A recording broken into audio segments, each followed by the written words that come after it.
ठीक है बच्चे, शाबाश। Numericals. Example 1, a structure steel rod has a radius 10 mm। एक स्टील की रॉड है जिसका रेडियस 10 mm है, and length of 1 metre and 100 kilo newton force of 100 kilo newton act along its length, और इसे स्ट्रेच कर देती है। Find the stress. आपको स्ट्रेस निकालना है, डेल्टा एल निकालना है, एंड यंग्स मॉडुलस आपको दे रखा है 2 इंटू 10⁻11, एंड आपको तब क्या निकालना है बच्चे? स्ट्रेन। ये तीन चीजें निकालनी है, तो इजी है बच्चे। पहले तो स्ट्रेस निकाल दो एफ बाई ए से। स्ट्रेस निकाल दीजिए फोर्स अपॉन एरिया से। फोर्स आपका 100 किलो के लिए 10 की पावर 3, एरिया के लिए पाई आर स्क्वायर। 100 इंटू में 10 की पावर 3 अपॉन में पाई। रेडियस कितना है बच्चे? 1 mm। रेडियस था 10 mm। रेडियस कितना दे रखा है? 10 mm। तो 10 इंटू में 10⁻³ का स्क्वायर मीटर में कन्वर्ट करना पड़ेगा ना। अब ये आ जाएगा पाई स्क्वायर 10 होता है, तो ये बनेगा 10 पाई। ये नियरली बचेगा 10 पाई। तो ये बचेगा 3.14 इंटू में 10 की पावर 4 अपॉन में 10⁻⁴। 3.14 इंटू 10⁸ अगर मेरी कैलकुलेशन ठीक है तो, लगभग। If my calculation is correct then answer is nearly this. ठीक है, मेरा 14 आ रहा है, इसका 18 आ रहा है, क्योंकि इसने एग्जैक्ट कैलकुलेशन करी होगी। मैंने पाई स्क्वायर को नियरली 10 मान लिया। ठीक है, इसके बाद आता है बच्चे स्ट्रेन निकाल दो। गामा होता है स्ट्रेस बाय स्ट्रेन। गामा आपको दे रखा है 2 इंटू 10 की पावर 11। स्ट्रेस आपका 3.14 इंटू 10⁸ आ गया अपॉन में स्ट्रेन। यहां से आपको स्ट्रेन निकल जाएगा, स्ट्रेन की कोई यूनिट नहीं होती। 3.14 इंटू में 10⁸ अपॉन 2 इंटू 10⁻11, जो भी आएगा ये, है ना, कोई यूनिट नहीं होती इसकी। और स्ट्रेन क्या होता है? Delta L by L. ये तो सॉल्व करोगे तो 10 की पावर -3, और ये 2 से काटोगे तो आएगा 1.57, मतलब 1.6 आ जाएगा nearly. 1.6 into 10⁻³ 1.6 10⁻³ into is equal to delta L by L. कितना है आपका? Nearly 1 metre. यहां से आपका डेल्टा एल आ जाएगा। ये आपका क्या आ जाएगा बच्चे? Delta L.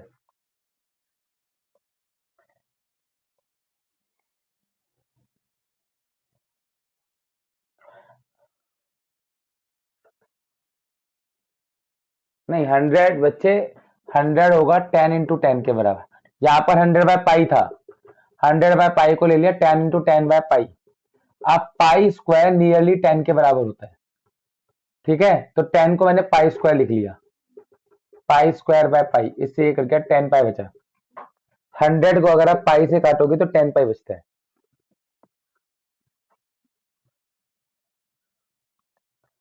देखो 9.2 क्वेश्चन थोड़ा अधूरा सा है। अधूरा इसलिए क्योंकि इसमें यंग मॉड्यूलस की वैल्यू नहीं दे रखी, वो आपको पीछे टिप्पणी है। ये दी इस टेबल में से आप यंग मॉड्यूलस की वैल्यू देख लो। एक आपकी कॉपर है और एक कौन सा है बच्चे?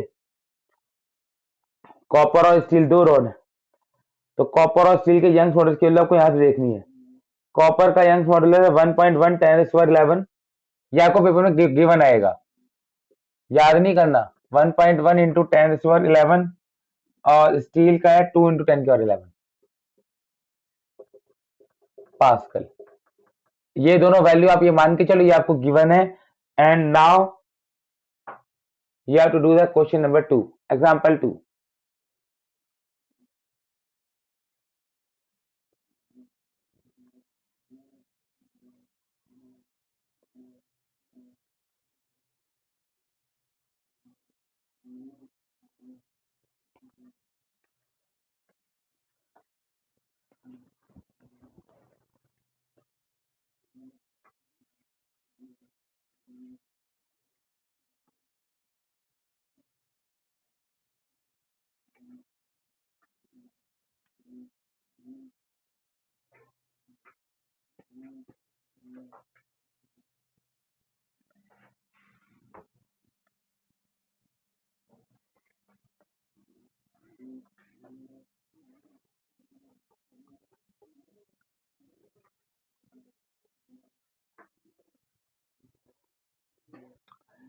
Example 9.2.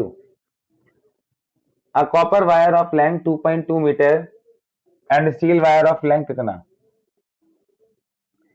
एक आपके पास कॉपर की वायर है जिसकी लेंथ आपको 2.2 मीटर दे रखी है एंड एक आपके पास स्टील वायर है 1.6 मीटर की, दोनों का डायमीटर सेम है।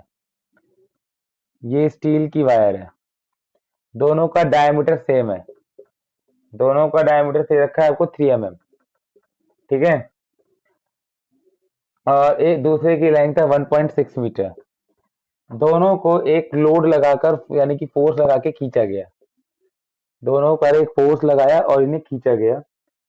द नेट एलोंगेशन इज, जो दोनों का मिला के नेट नेट खींचा है, स्टील प्लस कॉपर दोनों खींच गए, तो कुछ कॉपर खींचा है कुछ स्टील खींचा है, दोनों का जो नेट एलोंगेशन है वो 0.7 है।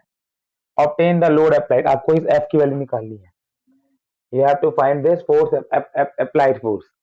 तो देखो बच्चे कैसे निकालेंगे। जो नेट एलोंगेशन होगा वो होगा कॉपर का प्लस स्टील का, delta L copper plus delta L steel. जो नेट एलोंगेशन है वो होगा कॉपर का प्लस स्टील का, ठीक है। तो गामा होता है F L by A delta L, तो डेल्टा एल हो गया F L by A gamma, delta L आ गया F L by A gamma. तो ये तो आपको डायरेक्ट ही दे रखा था 0.7 mm, 0.7 इंटू 10⁻³ आ गया मीटर में। इसकी जगह लगा दीजिए डेल्टा एल की जगह फोर्स, तो दोनों में सेम ही है। Length of copper, area of copper, gamma of copper, area भी दोनों का सेम ही है। दोनों का डायमीटर सेम होने का मतलब है कि दोनों का एरिया भी सेम ही है। नेट डेल्टा एल उसने आपको दे रखा था 0.7 mm, है ना। तो area of copper plus F into length of steel upon में area into gamma of steel, यह आ जाएगा पॉइंट। बच्चे लाइन में एक रस्सी में, अब ये एक ही रस्सी की तरह काम कर रहा है ना, एक रस्सी में टेंशन सेम रहती है, हाँ है ना। तो ऐसे ही रहेगा, ये भी एक के बाद एक कनेक्ट है, दोनों में फोर्स सेम लगेगा। तो यहाँ पर एफ बाय ए तो कॉमन आ गया। लेंथ ऑफ कॉपर थी आपकी 2.2, गामा ऑफ कॉपर है 1.1 10⁻11, ये मीटर में ना, ठीक है। 1.1 10⁻11 plus length of steel 1.6, gamma of steel 2 into 10⁻11, ठीक है। तो आएगा 0.7 इंटू 10⁻³ इजिकल टू एफ।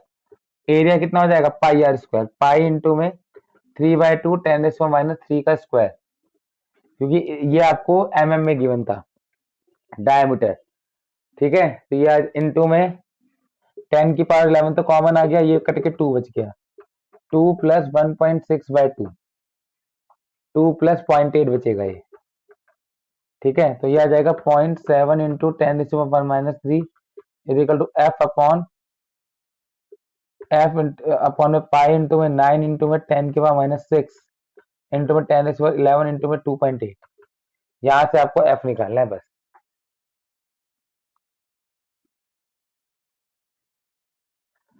ठीक है। From this calculation you have to find F.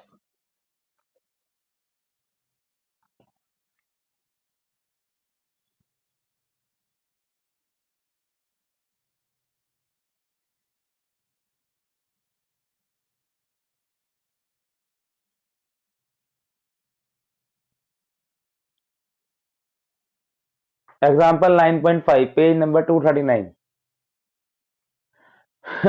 ये एग्जाम्पल 9.2 था। Now example 9.5 page number 239।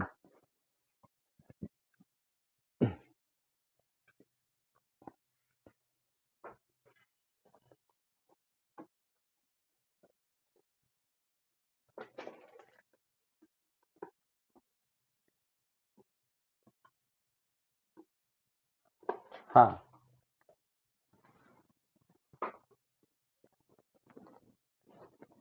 9.5,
हो गया।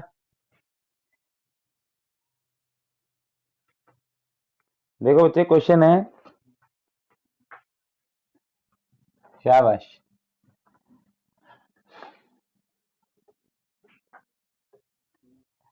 क्वेश्चन है, the average depth of Indian Ocean is about 3000 metre. ये आपका एक इंडियन ओशियन है जिसकी डेप्थ 3000 मीटर है, ठीक है। Calculate the fractional compression at the bottom of the sea level. अगर पानी का बल्क मॉड्यूलस 2.2 10⁻9 लेना है एंड जी को 10 लेते, तो बच्चे आपको बताइए, कल हमने पढ़ा था लिक्विड के लिए प्रेशर बल्क मॉड्यूलस क्या होता है, minus P V by delta V. हमें यहाँ से फ्रैक्शनल कंप्रेशन निकालना है, minus delta V by V, ये होता है fractional compression. Fractional compression minus delta V by V, तो ये किसके इक्वल आ जाएगा बच्चे, P by B. P by beta. Pressure कितना लिखवाया था लिक्विड के केस में, रो जी एच, ठीक है। प्रेशर एक्सर्टेड बाय फ्लूइड कितना था, रो जी एच अपॉन में बीटा। बीटा कितना है बच्चे, 2.2 10⁻9। पानी की डेंसिटी 10 की power 3, gravity 10, height is 3000 metre, depth from the surface is 3000 metre, ठीक है। अपॉन में 2.2 into 10⁻9, it is the fractional compression. This is the fractional compression. 1.36 into 10⁻2 आएगा ये। अगर परसेंटेज निकालना हो तो 100 से मल्टीप्लाई कर दो, otherwise you can leave the answer here,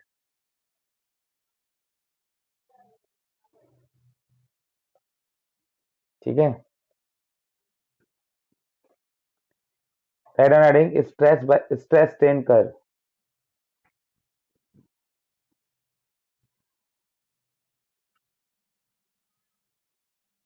Yes.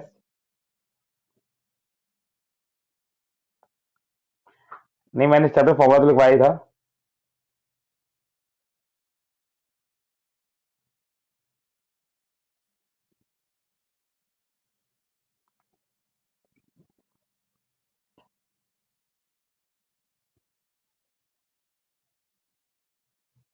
Right on adding stress strain curve.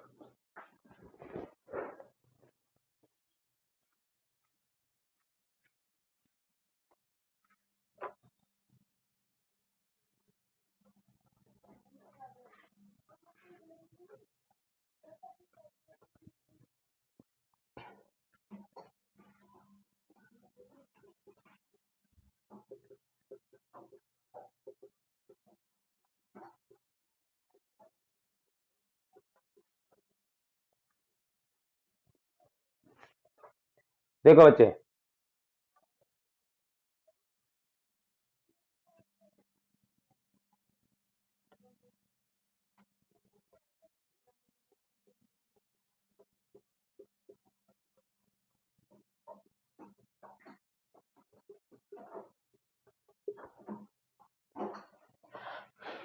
Stress strain curve, अभी हम पढ़ रहे हैं इलास्टिक बॉडी के लिए। तो बच्चे अभी हुक्स ने क्या कहा था, stress is directly proportional to strain. Strain बढ़ेगा तो स्ट्रेस बढ़ेगा। स्ट्रेस जनरली होता है क्या, फोर्स अपॉन एरिया। ये क्या होता है, चेंज अपॉन ओरिजिनल लेंथ। जितनी ज्यादा फोर्स से खींचूंगा उतनी ज्यादा लेंथ, उतनी लेंथ बढ़ेगी, लेकिन फोर्स ज्यादा लगानी पड़ती है, लेंथ कम बढ़ती है। मैं स्टील पे जितना मर्जी प्रेशर से फोर्स से खींचू तो खींचती तो ना के बराबर ही है वो। तो ये ग्राफ ऐसा आता है, स्ट्रेट लाइन तो रहता है लेकिन स्ट्रेस ज्यादा लगाना पड़ता है, ठीक है। ओ, और ये ग्राफ कैसा रहता है, ए पॉइंट तक ये ग्राफ स्ट्रेट लाइन होता है। A is called proportional limit. A is called proportional limit, मतलब O A is elastic behaviour. O A में इलास्टिक बिहेवियर शो होगा, ओ ए में इलास्टिक बिहेवियर शो होगा, स्ट्रेस डायरेक्टली प्रोपोर्शनल होगा strain के। O ए reason के अंदर, ओ ए reason के अंदर स्ट्रेस डायरेक्टली प्रोपोर्शनल है स्ट्रेन के।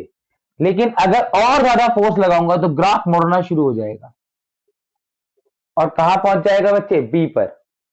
B is called elastic limit. B is called elastic limit या फिर yield point. B is called elastic limit या फिर यील्ड पॉइंट। इलास्टिक लिमिट या फिर यील्ड पॉइंट मतलब ए भी रीजन में भी इलास्टिक बिहेवियर शो होगा। इलास्टिक बिहेवियर का मतलब समझते हैं बच्चे कि अगर मैं डिफॉर्मिंग फोर्स हटाऊंगा तो बॉडी अपनी ओरिजिनल पोजीशन में वापस आ जाएगी। ओ से बी तक मैं कहीं भी ओ से ए तक तो डायरेक्ट स्ट्रेट लाइन ग्राफ है। ए से बी तक ग्राफ कर्व है लेकिन इलास्टिक बिहेवियर मेंटेन है।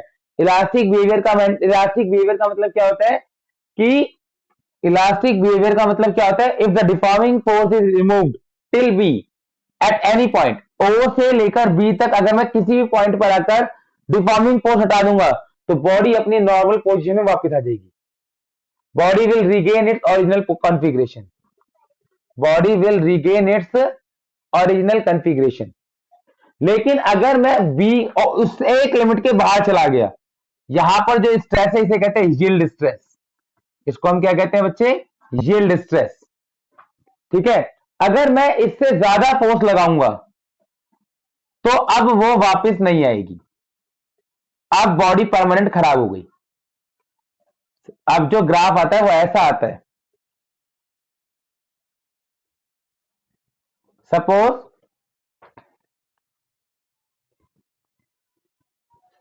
देखो होते बी के बाद कोई भी पॉइंट है सी, रैंडमली पॉइंट ले लिया मैंने सी। अगर मैं सी के पास जाकर, यहां तक तो मेरा इलास्टिक बिहेवियर है, इतने रीजन में मेरा इलास्टिक बिहेवियर है, लेकिन अगर मैं इसके बाहर चला गया तो प्लास्टिक बिहेवियर आ जाएगा। प्लास्टिक बिहेवियर का मतलब क्या होता है? बॉडी अपनी ओरिजिनल पोजीशन में वापस नहीं जाएगी। मतलब अगर मैं सी पॉइंट पे जाके, सी क्या है बच्चे? Random point beyond elastic limit, beyond elastic limit. ठीक है, तो यहां से बी से लेकर जी तक, बी से लेकर ई तक, ये पॉइंट डी मान लो, बी से लेकर ई तक प्लास्टिक बिहेवियर शो होगा। कौन सा बिहेवियर शो होगा? प्लास्टिक। प्लास्टिक बिहेवियर का मतलब समझते हैं बच्चे? Body will not regain its original configuration after the removal of deforming force. Elastic behaviour का मतलब है, इलास्टिक बिहेवियर का मतलब है body will regain original configuration, body will regain original configuration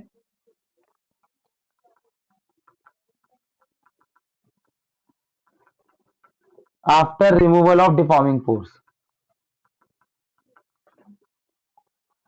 deforming force, इसके बाद आएगा बच्चे प्लास्टिक बिहेवियर। प्लास्टिक बिहेवियर का मतलब है body will not regain the original configuration after removal of deforming force. Body will not regain original configuration. Yes बच्चे?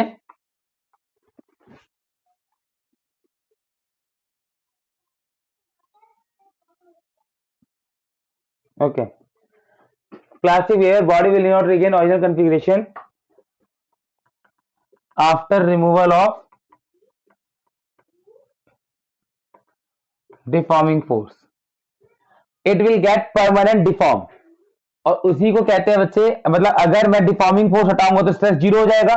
मैंने body को सी पोजीशन तक खींचा और छोड़ दिया तो क्या होगा? बॉडी वापस ओपन नहीं आएगी, बॉडी वापस स्ट्रेस तो जीरो हो जाएगा।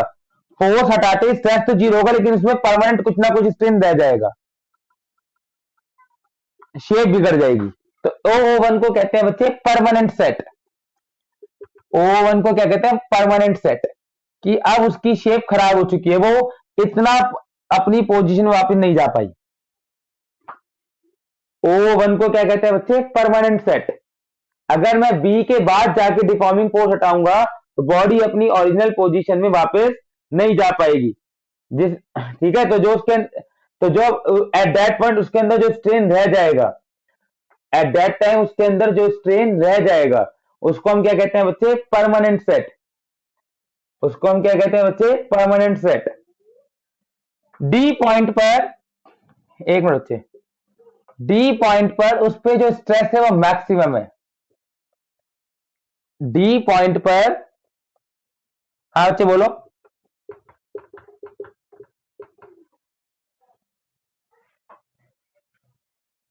ओके अभी बताता हूं, एक बार दोबारा ग्राफ रिपीट कर दूंगा मैं। डी पॉइंट पर बच्चे स्ट्रेस मैक्सिमम है। डी पॉइंट पर जो भी इलास्टिक बॉडी है उस पर स्ट्रेस मैक्सिमम है, and that maximum stress is called ultimate tensile stress. Ultimate tensile stress. इससे ज्यादा फोर्स वो बर्दाश्त नहीं कर सकती बॉडी। अगर आप इससे ज्यादा छेड़छाड़ करोगे तो वो टूट जाएगी। इससे ज्यादा छेड़छाड़ करोगे तो वो टूट जाएगी। तो E is called fracture point. E is called fracture point.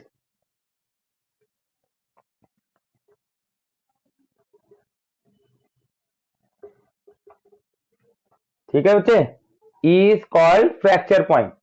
O से ए तक graph is showing the elastic behaviour.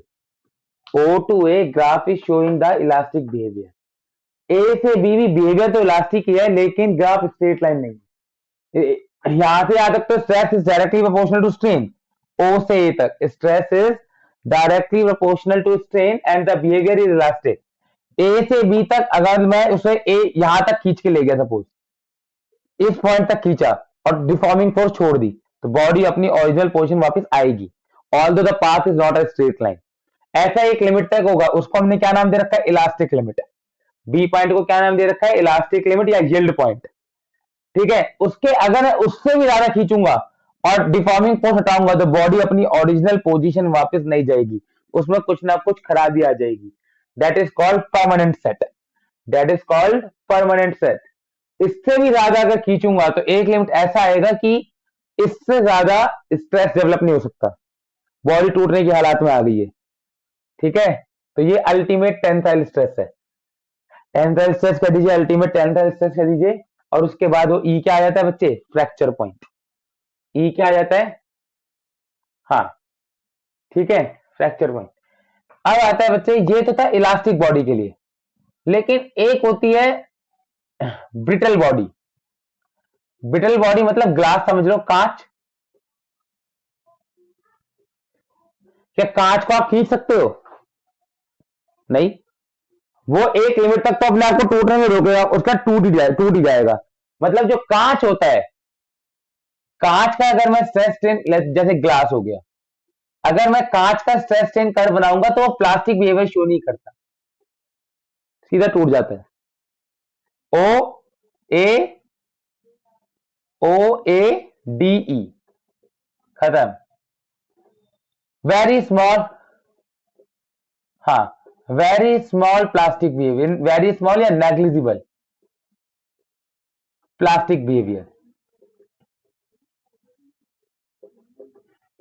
एक होते हैं बच्चे elastomer,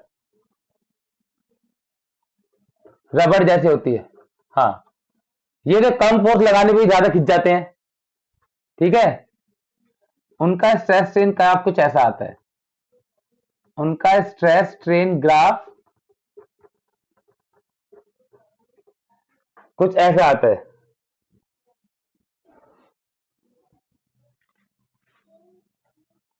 like this. Come force लगाओ तब भी ये खिंच जाते हैं। तो पेपर में जो आपका ग्राफ आता है, मैक्सिमम यही एक्सप्लेन करने के लिए आता है। इलास्टिक बॉडी का स्ट्रेस स्ट्रेन ग्राफ आप एक्सप्लेन कर दीजिए।